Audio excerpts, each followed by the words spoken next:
When UBC English Lit teacher Cathy Sosnowsky lost her teenage son in a freak accident at Whistler, she turned to writing poetry and to the support of her family and an international parent bereavement group to help her cope and survive. She has written her personal story of love, loss, and life in a book called Snapshots.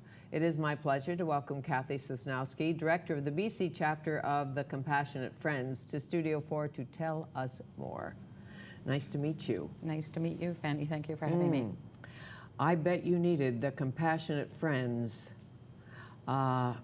immediately when you heard your son had been killed. Well, a friend told me about them, but it was a couple of months later that I had the courage to go to a meeting. They meet monthly, a sharing group, and the first sharing group I went to, I couldn't speak. And that's often the case of the newly bereaved. And that's an option in the sharing group. You can listen instead of telling your story. But gradually, you know, I kept coming back and learning to tell my story, and listening to the others is very valuable. I'm sure. I've talked to many parents over the years who have lost children suddenly or sometimes over time. Yes. And they never forget the day. No. Is that why you called it Snapshots? Frozen in time, or well, is there another reason? The collection of, I like to think of it as a collection of short stories, snapshots. Using snapshots to start each chapter helped me focus, and the stories emerge out of looking at the snapshots carefully. And it's about my other two children too, my adopted children, and about losing them to the street and drugs. So my first book was about the death of Alex, the collection of poetry, but the second story is about losing three children. Yeah. Two to drugs in the street. Yeah. And one in a tragic accident at Whistler. Tell me about that. I know it's difficult, and Well, I'm sure you've done it many times. I have. Yes. Yeah. So it was 3 days after Alex's 17th birthday, and he went to stay with the family of a friend at Whistler to go skiing. And at night, the two 17-year-old boys were walking the dog and decided to climb a tennis bubble. And it clearly said private property, stay off, but they were two 17-year-old boys. And it was about midnight, and the seam Alex was standing on was weak, and he fell, landed on his head, and that was it. He was dead by the time they got him to a hospital. Every parent's nightmare. Yes. Our deepest fear, for sure. Yeah. Just hope it will never happen to us. Your early grieving, your early days, who helped, what helped? Well, I was fortunate to be part of a church community, and the minister whom we called that night when we got the news did not tell me it's God's will or that he's better off in heaven, anything like that. He just sat with us and said, I can't believe it, I can't believe it, holding my husband's in my hand, sitting on Alex's bed. And I continued to go to his office and cry. And he was a comfort. I would ask him, tell me I'll see my son again. That's one of the questions that a bereaved parent asks. I mean, anybody in grief, I would think. But as much as he was a comfort to me, he said, the tears will sometimes stop and you won't always be a bereaved parent. Well, I will always be a bereaved parent, and other bereaved parents know that. You never get over it. You learn to live with the loss, of course. I totally understand that. Yeah. I was joking with somebody the other day. I said, I think you get over the loss of a husband to divorce eventually, but loss of a child, no. I don't know how. Yeah, a parent is always counting how old the child is now. Yeah. Oh, yes. What would they be doing now? Yeah. And then the memories. I'm sure as you go through the snapshots and see him as a young boy, and I know you sailed, and he was obviously a very funny kid and cheeky, and the little things they say when they're 5, when they're 10. Yeah. Yeah, so the book isn't all bleak. It's about my grief journey, but the moments of joy are Sure. there too. When you, yeah. I think you dived into the water. What did he say? Mommy, go boom? Yes. Mommy, go boom. Mommy's okay? Yeah. Mm-hmm.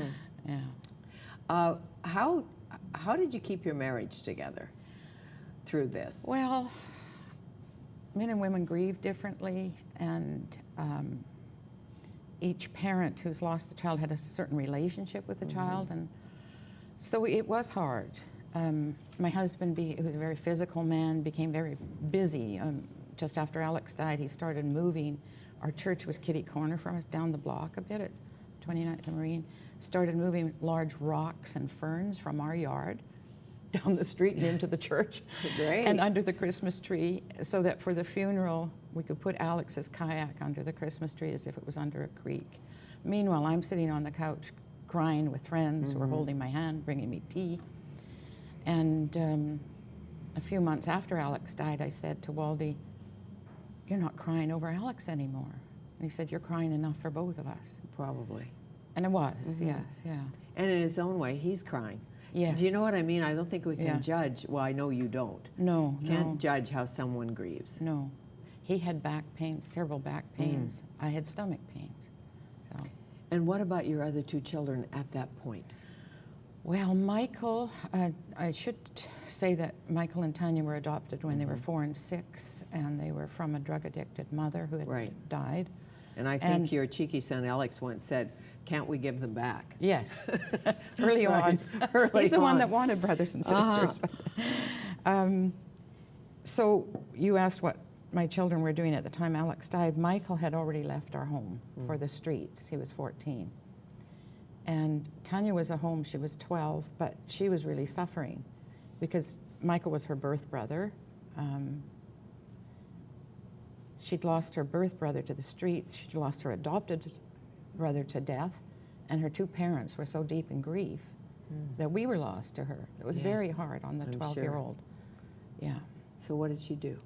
Well, it was lovely that some of Alex's girlfriends came by and would take her out and treat her specially. Yeah. And at 14, she ran to the streets too. It's in the book. Yes, I Yeah. know. And Yeah. and as every parent does, and I know you did, you search for them, you reach out to them. Yeah. Yeah. And where is she today? She's in Australia. She married an Australian. He was here in Canada. She's had 2 babies by him, so she's raising 2 little ones there. And it wasn't working out for the firstborn, Ainsley, who's featured in the book, her birth and the joys that she brought me as a grandmother.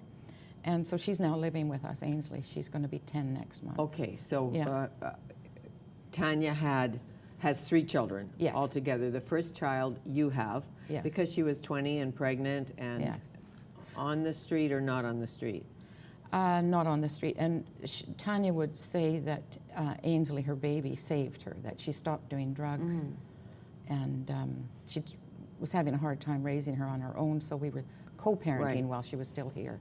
So Yeah. on days when you sit on a rock and ponder or write a poem, you must wonder, why you? Yeah, yeah. And that's a lot of challenge. Yes, and after, when Tanya ran to the streets, I was really in despair. I just felt that I was a complete loser. I mean, you lose 3 children. And I did briefly take Prozac because I wanted to keep teaching.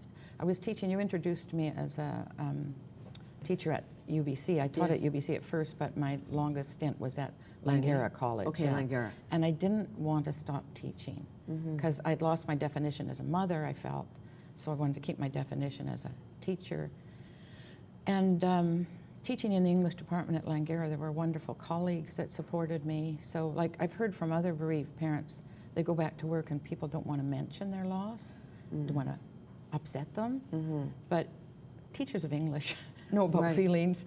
So somebody could ask me in the hall, how are you doing, and really mean it. And I could pause and cry on their shoulder. So, And they could bring it up. Yes. most importantly. Oh, yes, yes, yeah. Yes, it's the same thing that happens if you have a cancer diagnosis or something like that. People are afraid to mention it. And Yeah. it's the elephant in the room of sorts. And when Yes. you've lost a child, and I Yeah. know people think, I don't know her well enough to bring that up, but you know, they know. Yeah. Yeah. Mhm. How did writing poetry help you? I didn't write poetry before Alex died. I taught it, but I taught it for years, and so I had the rhythms of poetry. And the morning after he died, what got me out of bed is 2 lines of poetry were rattling around in my head. So I got out of bed, went to my desk, wrote them down, and the rest of the poem followed. So in a way, it was like automatic writing, but it was definitely therapy.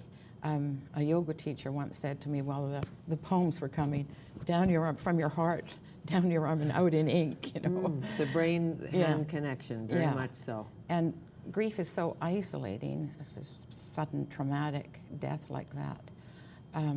It brought me out into the world, even if I wasn't sharing my poems. But your first book was A collection of called Holding On, Poems for Alex. Will you read one? Well, I thought I'd read. Do you feel okay about that? Yeah. I love reading poetry. Okay. So this is the poem I just spoke of that came, and I just call it Poem for Alex's Funeral, and it's the first poem in his book. I call it his book because I've got photographs of Alex and also his artwork. He was a keen and good artist. Parents, yeah. He was a very good artist. Yes, he would have been a Picasso. Yes. Yes. These are the 2 lines. He came to us in the dead of winter, lighting the darkness with his smile. He strode through our world, giant feet carrying grace. Roaring down rivers, climbing cliffs, drawing, dreaming, kissing, laughing. His best beloved, a small green bird. He left us in the dead of winter, broken-ribbed. He really couldn't fly. We mourn him, broken too. And there's a picture of Alex with, I don't know if this will show up on the screen, but with his parrot on his shoulder, and also his own charcoal drawing of him. What did he call the parrot? Missy. Missy. Yes. Missy the parrot. Yes. Oh, great. That's beautiful.